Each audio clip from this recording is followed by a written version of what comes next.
If you enjoyed the channel and our video content and would like to support us, you can do this in a couple of ways. You can sign up to our Patreon site, which is a monthly subscription to one of our 4 tiers, each giving you something different from early access interviews up to exclusive unseen footage. There's also the option of a one-off donation via PayPal, which allows you the option to donate an amount of your choice. Both options really help to keep this channel going and to continue putting out regular content for you good folk. So please take a look at aircrewinterview.tv/donate, and I thank you in advance. Thank you and enjoy.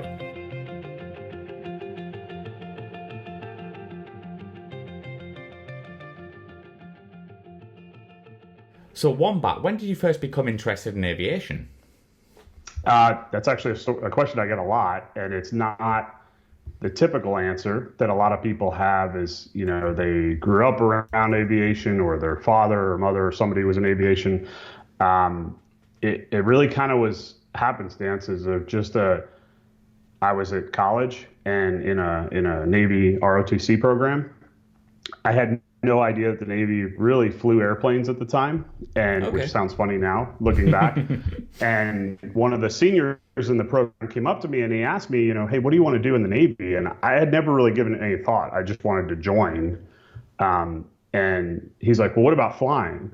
I'm like, the Navy has airplanes? He's like, yeah, man, they have tons of them. And I'm like, okay, let's do that. And that was it. Like, I had never flown a plane until flight training. I really didn't, like I said, I didn't grow up around it. My family, when we went on vacation, we would do air travel, but it wasn't something that was a huge thing. So I don't have that wonderful, like, this is when aviation bit me. It just kind of was there. And I said, yeah, let's give it a shot. And it worked out. So not a glamorous story at all, unfortunately. Yeah, it's very strange. Some people they have it seeded into them to 2-3 years old, but other people just come to it later in life. So it's like, we get these stories, which is great. But I want to ask you, so why did you actually join the Navy rather than the US Air Force? So I had, and this is even funnier that I didn't know that the Navy had airplanes. In high school, I was part of a junior ROTC program. And it was a Navy program. So you'd think that I would have paid attention a little bit as to what the Navy has. So when it was time to go to college, I did a year of college and didn't do so hot, and then transferred to the school that I graduated from. And when I did that, they had all of the programs, but I went to the Navy because that was what I had done in high school. And then as I got into it and learned more and more about it, the idea of landing on an aircraft carrier kind of stuck. And it would have been probably smarter and more enjoyable to have been in the Air Force and land on long runways and have cold beer and nice golf courses and things like that. But the whole just allure of landing on a ship, there was something about it. I don't know if it was the challenge or just the eliteness. That stuck to me. So that's why I stuck with the Navy. And I figure, if I have the opportunity to land on ships, that's what I want to do. So. Absolutely. So, did you have a type you wanted to go on to? Obviously, at your point of joining the Navy, did you have a type, you that's the one I want to go for? Yeah. So, at the time in college, the F-14 was still around. Even in flight school at the very beginning, the F-14 was still around. The last F-14 class was a few weeks before I started selection into that.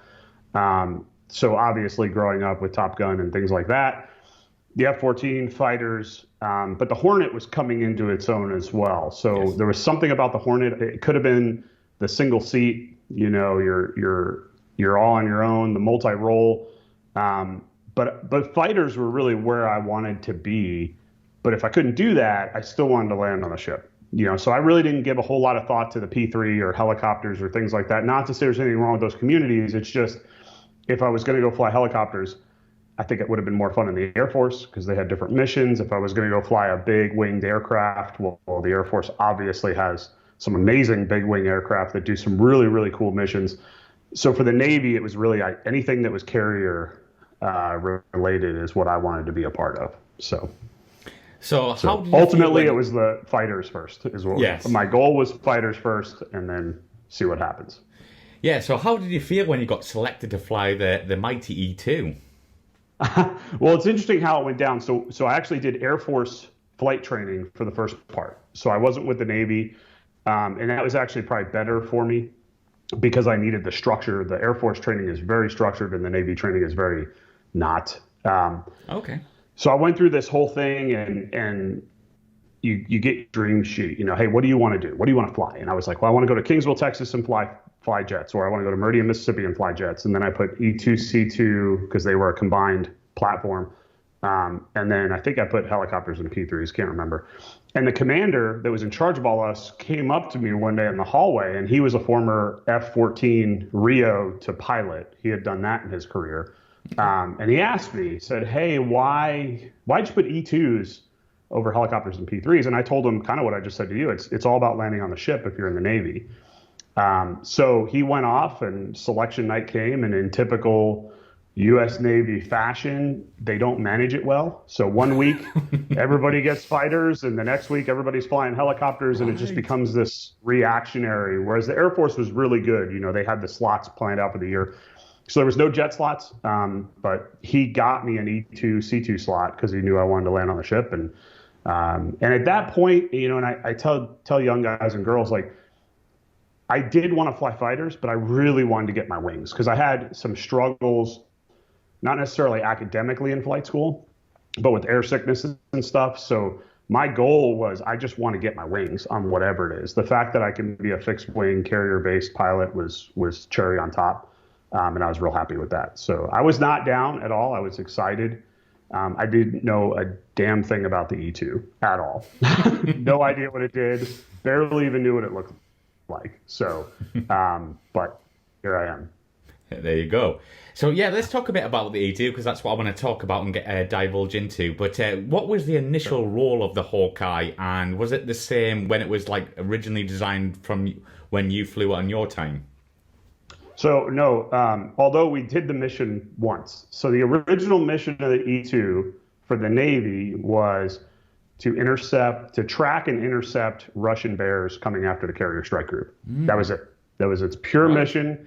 And actually, ironically, I got launched on an alert once in, I think it was 2007, and we found 2 Russian bears that were trying to come overfly the carrier. So it still did its job, right? I mean, obviously they weren't doing anything hostile. They were just trying to take pictures over the carrier and do all that games that we played. But that was the role. That was the whole purpose of it. That plane was 100% designed for the guys and girls in the back, period. I mean, we had so little automation and avionics and just really didn't have anything to help us build situational awareness in the front. It was very minimal, and it was all in the back. Since then, and even in my time, because as I was in the E-2, we switched from the 4-blade to the 8-blade, and you know, the Hawkeye 2000 came, and all this. It really started becoming that integral part of the carrier strike group that, you know, the admiral's like, hey, when can I get an E-2 airborne? I need the connectivity to everything. To people, and I know you understand it, but to people that don't understand the aviation, I kind of joke that it's like your wireless modem in your house. Like, if you unplug it, everything stops working. And that's really the role of what the E-2 has morphed into, between the radar, between avionics, between the communications. I mean, it really links everybody together as that conduit to be able to have the whole battle space. And not just our forces. I mean, international forces, all this, allies, everything, the Air Force, everything all works together. And that's kind of its point of connection is the Hawkeye. So it's a pretty cool plane to fly. And my hat is off to the guys and girls that work in the back, because there's no way I could do that job. No chance. So I give them a lot of credit for the hard work they do back there with the systems they have. So, like, I want to ask, like, what were your first thoughts when you saw the E-2 up close? Because I'm grown to love this aircraft more and more. Obviously, famously, it's been in Top Gun 2. So, what were your first thoughts when you saw it up close? Do you want the honest answer? Go on, yeah. I don't want to get too vulgar, but when I first looked at it on the flight line, my first thought was, my God, there's no way that thing could fit on an aircraft carrier.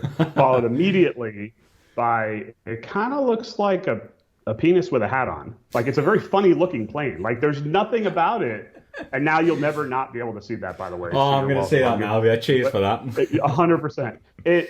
But it's a weird looking plane, and it wasn't until I got into the training and I really understood why things were the way they were that it made sense. But I mean, from an aircraft standpoint, it doesn't. I mean, you have two big engines, a huge wingspan, four tails, but only three of them are a rudder. I mean, it's just bizarre the way they put this thing together.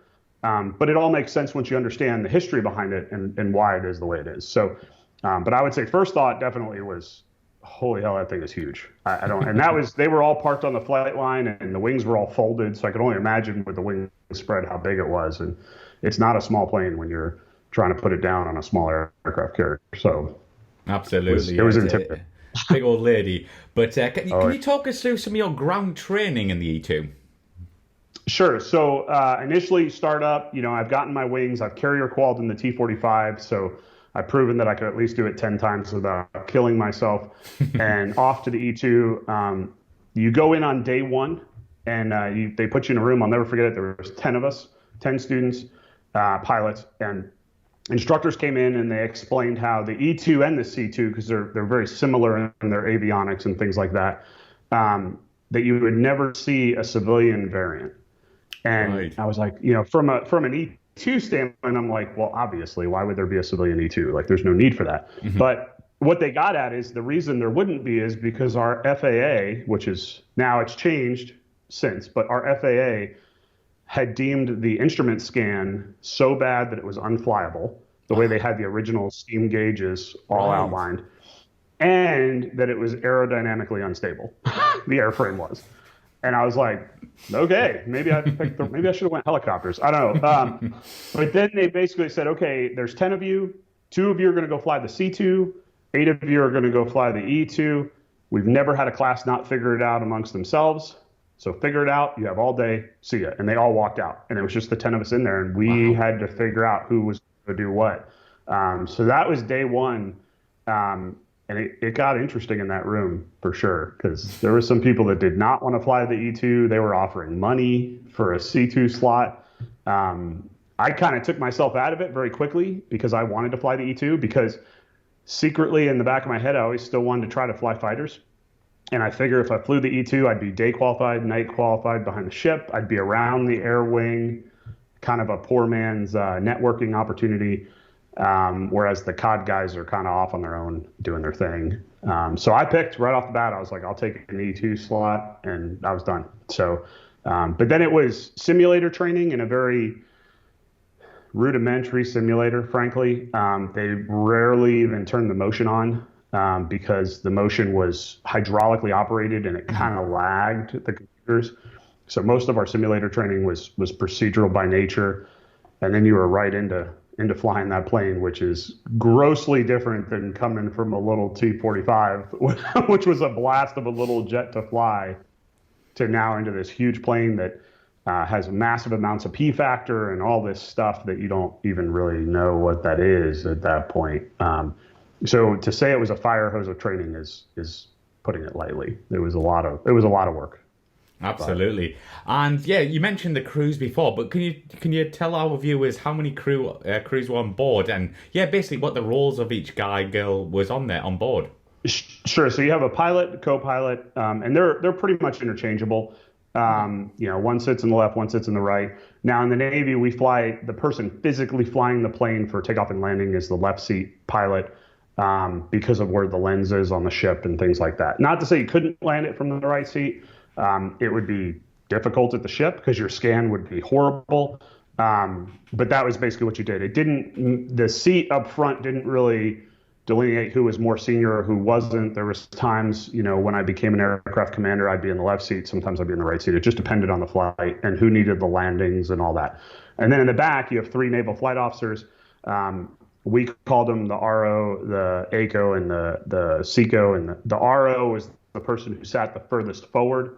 RO is radar operator, and basically their job was to get the radar systems up and online. I mean, they all kind of worked interchangeably, but typically the RO is the most junior person in the back, just working the systems, because that was a full-time job, just to keep those radars working and all the other systems. The ACO, the air control officer, was the furthest back, which I always said was the worst seat to sit in because you're at the tail of the whip back there. And they were the primary air-to-air controller typically. Again, anybody could have done it because they each had a scope. And then the SECO was the mission commander in the middle and would usually work kind of everything. So from a seniority standpoint, for the most part, it was most junior was the forward, most senior was the middle, and then the middle was the aft person working that. So small tube, 3 scopes, just like you see in the Top Gun movie, and that was 100% accurate. I literally, that scene, although it was brief, gave me chills because of how accurate the calls were, everything. I mean, it was done really well, and it was cool to see some homage paid to an aircraft that most people don't know about. So it was kind of interesting. And we're going to have to ask this one, Wombat, before we move on. Was there an oven in there? No oven. Although some of the, which is totally unhealthy, but some of the boxes were so hot you could warm things on them because they would just run at such a hot temperature. And then even like things like the windshield heat and stuff, you could put stuff in there. Sometimes when we were lucky on the ship, we would get like cans of soda, and you would bring one, and if you put it on the window, you could chill it. I mean, there were things you could do. You learn every trick, but the plane was not, and nor is it still, really designed with aircrew comfort in mind. The E-2D is when they're now doing in-flight refueling, so they didn't have a thought of, you basically had 6.5 hours of gas, and that was it. So, in the Navy's fashion, they're like, they could do anything for 6.5 hours. So the seats were very uncomfortable. The cockpit itself was not comfortable for the most part. I mean, I'm not a small person, but it wasn't very comfortable. And then, there was no amenities. There were relief tubes underneath the pilot seats and one common relief tube in the far back of the airplane for the back NFOs. So it was very much a war fighting, if you want to call it that, machine, and the Navy didn't care. I joked that if the Air Force had made an E2, it probably would have had an oven and like a cot, a cappuccino machine. There would have been a lot nicer things in there, but no, not for the Navy at all. Brilliant. But let's talk about your flying training, and obviously we have to talk about your first carrier landing and takeoff on the E2. So, so you go initially in the T-45, that's a blur, it's daytime only, and then you're off into the E2. Pretty standard syllabus of training. You start out, in familiarization flights, just flying real easy. Then you do some instrument flying, which again, horrible instrument scan in that plane. At the time, now they've updated it. There are more glass cockpits. It's a lot nicer. But at the time it was brutal. And then you work, the biggest thing is pattern work and single engine work. And I still vividly remember in the training going through the single engine training, because one of the things a lot of people don't realize is they're not counter-rotating props. They rotate in the same direction. And they're extremely overpowered engines for what they need. In fact, the last time I checked, it still had like propeller plane climb records below 10,000 feet. Wow. I mean, it just had so much power. Wow. The problem with that is obviously if you lose a motor, one, you have a critical engine. So left motor is your critical engine. And so we would train to that. But if you lost it, I mean, it was full rudder. And I mean, it took everything you got. And you would trim to the stop and still have to hold rudder in. Like you couldn't trim out a critical engine completely. So, I remember vividly, we're in the pattern in Virginia, and they're like, okay, today's the day. We're going to simulate engine failures, So they would pull it back basically to idle or almost idle. And the instructor's sitting there. He's like, okay, so I'm going to pull back this engine. Like he's talking me through this in the pattern, like what rudder are you going to push in, all this stuff. And you have it all in your head. And as soon as he does it, you realize the whole plane just swerves and you're looking out the side window. And he's like, how about that rudder? I was like, oh yeah. I mean, it was so massively weird to fly. Yeah. That it just took so much effort. And they said, and at the time, and I didn't believe him, but looking back, I do. They said it takes about 500 hours of flying that plane before you really get comfortable in it. Right. And you feel kind of like you strap on the aircraft. Yeah. Vice a Hornet, which took like 5 hours. So it was, you hop in the thing. Once you know how to start it, it's like your coolest sports car ever. and it's not a problem. So the majority, we did a little bit of formation flying just for the skill set, but the majority was pattern work, the landings, because they knew ultimately at the end of the training you had to go land on the ship day and night, and that was kind of the ultimate equalizer. So I still, the first catch shot didn't do a lot for me, honestly. Like I mean, the T-45, was fun too, but that first landing, I still remember it, and if it wasn't for the instructor sitting next to me, there's no way I would have done it, frankly. I remember vividly the whole time coming down that last mile, and you're just looking at this landing area that's not getting any bigger at all. And you want it to, and it's not, and we had done weeks, if not months, at the field, landing on this little carrier box that they paint on the runway. But it's painted on a bigger runway, so it naturally looks bigger. And I remember after a few touch and goes and finally some traps that the instructor's like, you got to stop putting power on. And I'm like, I looked at him like, what do you mean? And he goes, the whole time you're coming down, you're just slowly moving your power levers forward. Like I was trying to get away from the ship subconsciously. So it took a lot of work. And then nighttime, it was the best conditions for training that you could ever imagine. Calm sea state, everything, and it was still just, I could not believe you were just flying at lights. I mean, that's it. And you just have to believe that there's going to be a steel deck when you hit down. And it was very eye-opening. Looking back, it was some of the easiest flying I did. I just didn't realize it at the time because I immediately went out into the fleet. And if you've ever looked up, or you will after this, there's a American show, a PBS special they did called Carrier. They did way back, and there's an infamous pitching deck episode that was filmed right when I met my E-2 squadron. Oh wow, show. Really? That was my introduction to real Navy flying, and I would have taken the traps that I had done a few weeks prior any day over that, because that was unbelievable. So it was very much a fire hose in that regard. It's rewarding, but it's pretty scary. So yeah, because obviously we'll talk about the Hornet later on, but obviously single seat, you've only got you to think about, but in the E2 you've got guys and gals in the back to think about, so that must be a bit of pressure there. It is, and one of the things, somebody asked me once what I found the most rewarding about E2 flying, and it was that I never had a crew that wouldn't want to fly with me in any condition. Oh, brilliant. And we had at least one pilot in our squadron that people refused to fly with.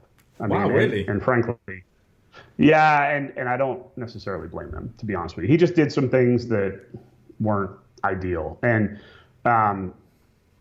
but I took a lot of pride in that. At the time I did not have kids. I knew my friends, their fathers and mothers and stuff like that. And it's like, I want to bring them back every time, no matter how bad it gets. And so it was pressure, but it was also, there was a big reward with that, because no matter what the mission, no matter how bad the visibility or the sea state was, or aircraft malfunctions, which were, there was plenty of those as well.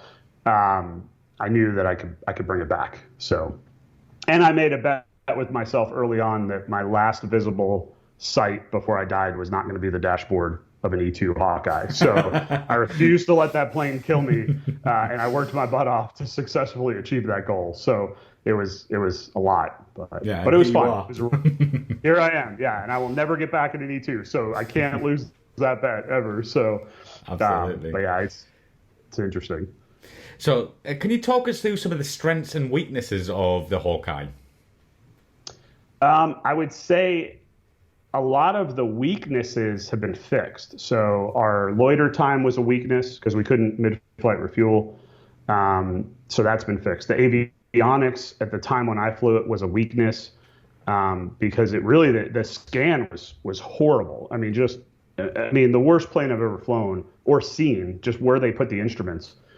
As an example, we had two approach systems at the ship. You had your ACLS and your bullseye. And they basically both work like ILSs. I mean, that's essentially what they are.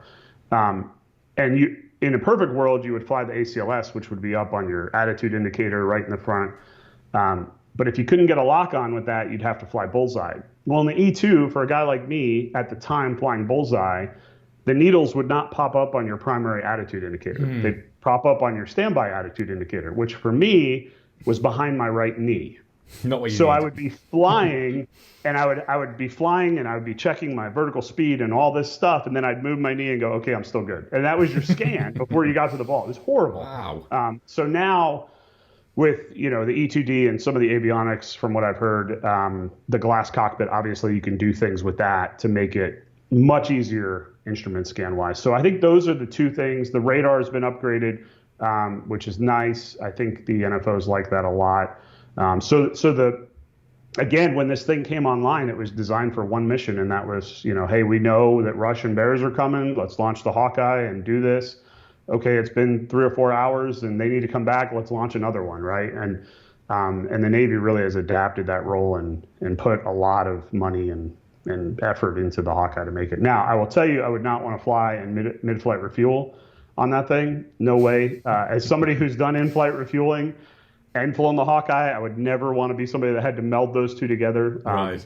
One of my best friends was actually the test pilot for that program when they were doing it, and he told me the stories of that thing. And just the visibility of the plane and the P factor, I could only imagine what it's like to have to do that. So with some of the innovation creates even more issues, but pilots handle it, so good for them. Absolutely. And just like to let our viewers know, you flew the C model, didn't you? The E-2C, yeah. So we started in the 4-blade variant, and then about halfway through my tour, we swapped to the 8-blade variant, which really wasn't a whole heck of a lot different. It was more so because they were running out of 4 blades. So they went to a more advanced system. There was a couple things that were nice. They were electronically prop synced, vice not. So you didn't have to sit there with the throttles and get them to sync up. They said that the system was designed with flyweights, that it was impossible for the engine or for the propeller not to feather. Unfortunately, there was a tragedy that proved that wrong, and I lost a friend in that, where it did not feather. And if it didn't feather, you couldn't hold altitude. And he basically, a true hero who I will pay homage to in my second book, but he basically held the plane long enough to let everybody bail out, and then he tried to pitch it and didn't make it. So that was obviously a limitation. The biggest thing we noticed as kind of a deployed tip of the spear, if you will, squadron, was one of the nice things about the 4-blade when you were landing on the ship is if you got yourself a little high, you could pull the power off and those big blades would go flat, and you'd come right out of the sky. So you could fix a bad landing immediately. Not so much with the 8-blade. To the point where with the 8-blade, because they were so much thinner, there was so much less drag, you would almost, if you weren't careful, get into a little ground effect above the flight deck. It was really weird. So it took a whole different approach to landing it. That if you got yourself high, it was, there were ways to get around it, and we kind of all learned, you could pull the power off, you could kick a little rudder to try to drop some lift or wag the wings real quick. But, with how much you had to really be on center line, you didn't have a lot to play with. And it actually made it, in my opinion, a little bit more challenging to land the plane when we went to the 8-blade until you got used to it. And then it was a nice plane. So, but yeah, E-2C was mine. And then the D models come out since I was out of that squadron. Yeah, so you kind of mentioned it before, like the cockpit. Can you just describe it for our viewers? Because obviously the D's probably more glass, but I'm guessing everything was analog in the C. 100% analog, steam gauges. We had, you would have your primary ADI and then a kind of an HSI in your center stack. We did have digital engine gauges for whatever that was worth. It really, if anything could have been analog, those could have been. I already talked about the standby gyro, which was behind my knee. There was one radio altimeter in the whole cockpit, and it was on the far bottom left side. So the co-pilot couldn't even really see it. And we were the only, at the time, now that I think they fixed this in the D model, but we were the only plane that did not have an audible warning on a rad out. Really? So our only warning was a little light would come on. If you, wherever you set the bug, a light would come on if you were below it. Well, the problem because that was essentially useless, right? Is you would set the bug at certain altitudes depending on if you were flying the day pattern or the night pattern. But inevitably at night, it would come on at the time you don't want it to come on when you're in close. So what most guys in our flight suits is we had 2 pen pockets. Most E2 pilots would have a pen and a grease pen, and they would just grease over the light so you didn't see it. So, wow. I mean, one of the most amazing technological safety advances, especially for carrier aviation, and we basically just negated it. 50-cent pen. Yeah, it was like, I don't need it. It's in my way. I remember vividly once I did a flyby of the Nimitz, approved flyby, and it was a very cool. It was one of my better ones, and we broke across the bow, and I had to go visit the skipper of the ship afterwards. He was cool about it, but they made me sweat it out a little bit. But he asked, he goes, "Well, how low are you?" And I was like, "Well, sir, the last time I looked at the rad out, it was 200 feet, which was our minimum. You know, now I didn't look at it anymore after that, so I'm sure I was much lower.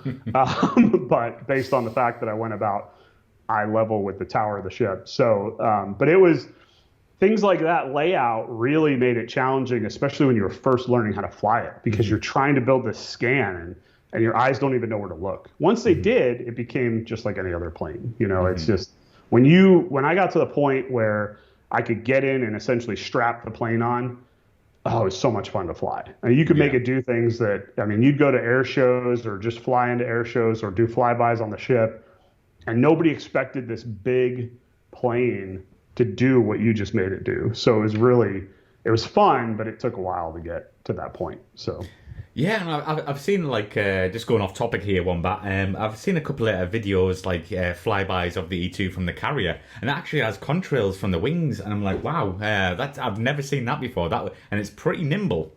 It is, and the story I was talking about is we would know, I don't want to get any new pilots in trouble if they try this because they listen to you, but we would set up basically for when we would get approved for these flybys, we'd set up at 5,000 feet, 5,000 feet, 5 miles behind the ship. And basically what you would do is you would just push over and pin the throttles forward and get it as fast as it could go down. And you would level off legally around 200 feet, although it was likely lower.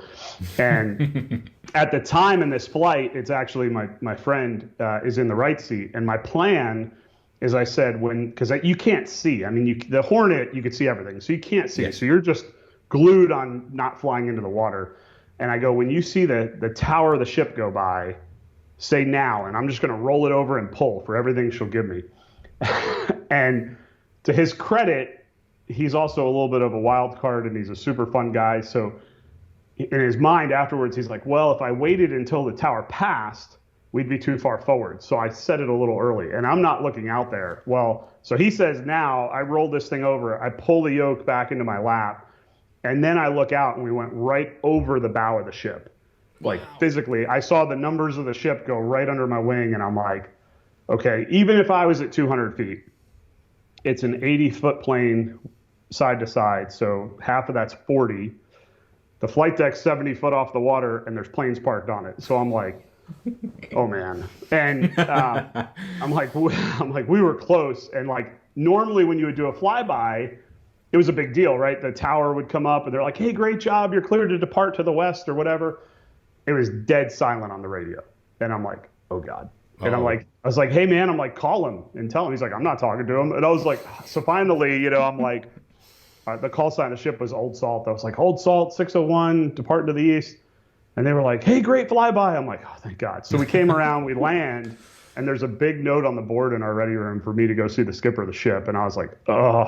So I had to go get my ball cap, and I walk up the however many flights of ladder woes and all that.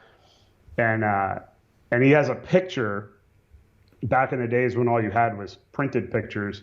And it's just like 11 by 14 taken from the Carrier, from the tower, looking down at the E2 as it goes across the bow. And you can't see anything of the plane past about halfway between the cockpit and the dome. It's just all completely vapored out. The dome had vapes off of it, the wings.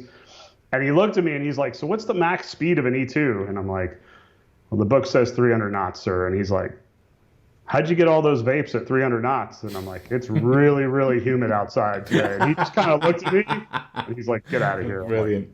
So it could do things. It had a lot of power, and it had, now It probably wasn't great for the airframe to do that to it, but it was a rental, right? I didn't buy it, so I wasn't worried. Exactly. Yeah, of course. So got to have a little bit of fun with it. So it was a very fun plane to fly for sure, though. Absolutely. So what was a life like for an E2 pilot on the Carrier? And did you interact with, like the Tomcat guys, the Hornet guys in your time? Sure. So that's a good question. It's weird because the NFOs work with the other pilots a lot. Mission planning, debriefs, briefs, all that stuff. If you were just a pilot, you wouldn't really interact with them a ton. Okay. We didn't, as pilots, we didn't have to go to the full mission brief. We typically didn't go to the debrief. But one of the other collateral duties I had was the landing signals officer, LSO job. So, and I really wanted that job because it did integrate me more, because now you're up there, part of an LSO team. You're grading passes of everybody on the ship, from the most junior to most senior pilot. So that's kind of how I got to know a lot of people, and ultimately what I think led to my transition. But for the most part, as a pilot, you were either flying, doing your ground job, whatever that was, if you were a division officer or writing the schedule or whatever, we rotated all through those jobs. And then you would stand your watch standing duty, which if you were not an LSO, your watch standing duty was squadron duty officer, where you'd sit at the desk and manage the flight schedule. So partially I wanted to be an LSO because I thought it would be cool. Mm-hmm. The other part was I did not want to be squadron duty officer. So that kind of, I would much rather be outside, in the sun with sunglasses on, being cool, than sitting behind a desk. So, but that was pretty much day in and day out what it was on the ship, until you pulled into port and had a good time. And was it like I know it's like probably a silly question to ask, but it was like 9 to 5. So it's like, oh, it's 5 to 5 now. I'm going to clock off in 5 minutes, guys. Or was it? No, I'm guessing not. In the Navy, it is very much not like that. And right. We would joke, and I still joke with my Air Force buddies. They have duty day limits and flight time limits, and there's none of that in the Navy. When you're at sea, it's the Wild West. I mean, yeah. And all the good things, like cool flybys and things you can do there, and all the bad things where you would work indefinitely. There were times where you would fly 6-hour flights. So now you're talking, the brief is an hour prior and the debrief, so you're up to 8-9 hours. You would help out with some of the mission planning. Plus, you're in charge of a division of 100 enlisted guys or girls. I mean, so you were just constantly going, or at times I was in charge of writing the schedule. So if I wasn't flying, I was putting together the schedule for the next day, plus every 4 days you're up on the LSO platform, and that's your duty for the day. So it never really ended, but it's a product of the environment you're in, because in my opinion, not that I ever made it to any decent rank that I would be in charge of anything major in the Navy, but I don't blame them for how they have the structure, because the last thing you need is 5,000 guys and girls on a ship that have free time, because that's when they're going to get in trouble, because there's nothing to do. I mean, there's no bowling alley, as much as we joke. There's no movie theater. There's no simulators. It's a warship. And oh, by the way, our warships, there's no, at least legal, alcohol on. So you want to keep people busy for as much time in the day. It was kind of the eat, sleep, fly mentality is what it was. And so you could never switch off, like when you're just like, oh, I'm going to bed now, or was your mind always racing? You couldn't just switch off like a couple of hours? I think you would, but it was only because of exhaustion.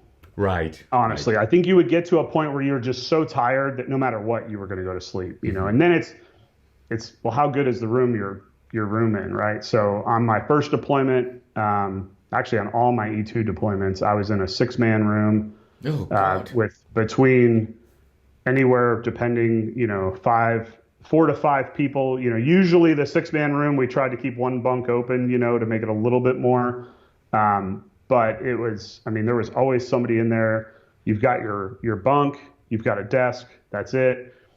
Luckily in our room on those deployments, I was on the O2 level. So there was one level between myself and the flight deck. So it was a little bit quieter. Mm-hmm. There was also a massively loud steam pipe right next to my bed, which was good because it was white noise. Once you got used to it, I could sleep like a baby there. But at first that took some getting used to. So you just make do with what you have, because again, it's the time that you're out there and you don't really have much of a choice. So it's very different than the world I live in now. That's for sure. Completely, yeah, I understand. Yeah. But have you flown the E2 on any large exercises or even flown in combat with the Hawkeye?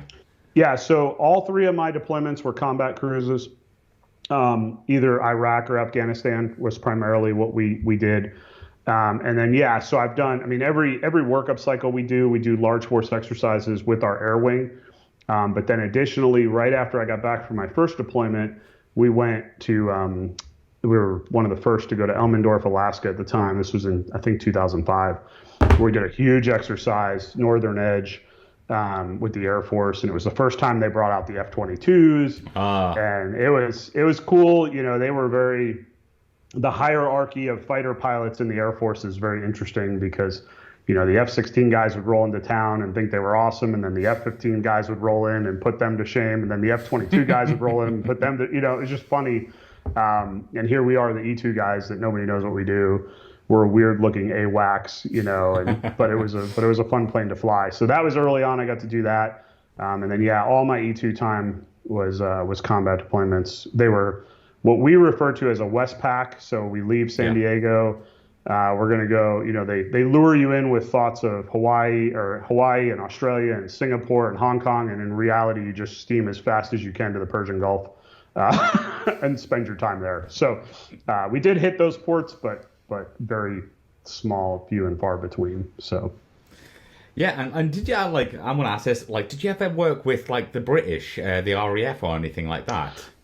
We never did, mainly because of the fact that we were Westpac more. Yeah. Yeah. So, but my buddies on the East Coast did, always spoke very highly of them. And I mean, I have friends that have come from there to be instructors that I've worked with later on in my career, and they were always a blast. You know, I think it was just, I look at it now and I'm like, well, yeah, that would have been super fun to do in the reverse, right? Like, how cool would it be to, you know, go to the UK and fly in a plane that I wouldn't get to fly or something like that. Or I had a buddy go to Australia as a Marine and fly an exchange tour with them. I was like, oh my God, you know, I mean, you know, talk about the Wild West. And he was like, yep, it was crazy. So, so of course it's fun, you know, to do those things. And, you know, and I have the highest level of respect for all those pilots because I know they're all in the same boat. You know, they're all working hard with limited resources and just trying to do good for their country. So I respect that.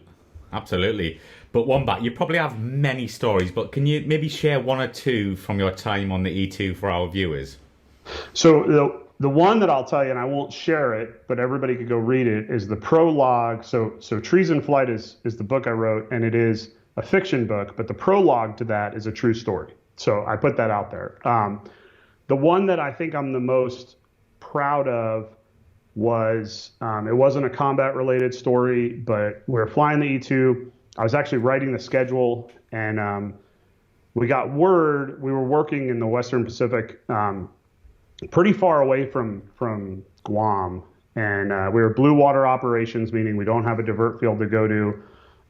Which as an E2 guy is nerve-wracking. You know, Hornet guys, you can mid-flight refuel and all that, but we obviously can't. So, and we're all doing blue water ops, and there was another ship, I believe it was the Stennis, was also kind of in the vicinity. Well, we got word on our ship that 2 of their F-18s had a mid-air collision doing a training flight. And the problem is their E2 squadron had 1 plane or 2 planes hard broken. One, they didn't have a crew for a third, and the 4th one was airborne but low on gas. So they asked us if we could launch on an alert, which we didn't really stand alerts in the E2 because of how long it took to get everything running. And literally myself and a couple friends grabbed our flight gear and ran up to the plane and launched off, and it was like 12 minutes off the end of the ship. Wow. And we stayed airborne for the longest. I'd have to look at my logbook for the exact time, but it was well over 6 hours. I think when it was all said and done, the guys in the back coordinated like 20 some odd mid-flight tankers from 2 aircraft carriers, because what had happened is these planes had hit each other. They stayed airborne. They were still flying. One guy diverted immediately to Guam. He's like, there's no chance. So he just started flying to Guam, and we were launching tankers like crazy to catch him and give him fuel the whole way. The other guy tried to come back to the other carrier and then had a hook slap and knocked the hook off of his plane. So then he had to divert. And I landed, I mean, we had low fuel lights on in the Hawkeye for a significant, I mean, we were still doing mission stuff and both low fuel lights were on. And we landed on vapors, basically. But both of the Hornet pilots and all the tankers got back aboard. Everybody was safe. So to me, that was kind of the ultimate, from a pilot standpoint, of what I could do is I could stretch that plane and just sip fuel out of it for as long as I could so the guys and girls in the back could do their job. That to me speaks to kind of the epitome of what being a Hawkeye pilot, was. So Absolutely. It was all going on that day, wasn't it? it was, and of course it's nighttime because nothing ever happens during the day. There's no, so I mean, on top of all that, you're coming in for one. I literally had enough fuel to look at the back of the ship once, and if I didn't trap on that, they told us, our CAG told us basically fly upwind and bail out because I don't have enough gas to come back around. So, Crikey. Yeah. There you go, folks. What a story. But Wombat, how many hours did you get on the Hawkeye? So my logbook says officially 1,000.0. That was my goal. So you got your 1,000-hour patch. I got my 1,000-hour patch. It's the only plane that I actually know specifically how many hours I have because it's not something I track. But I remember when we launched off on my last flight, my best friend was in the right seat. We were in Point Mugu, California. We were just gonna go have a good time, fly around the Catalina Islands and do some sightseeing. And I told him, I was like, if we get airborne, I've got a log of whatever, a 1.2 period, because I just want to hit it right on the dot. And we did it, and we touched down right on the dot, and that was my 1,000 hours. So, Nice. and then I left and moved on to other things.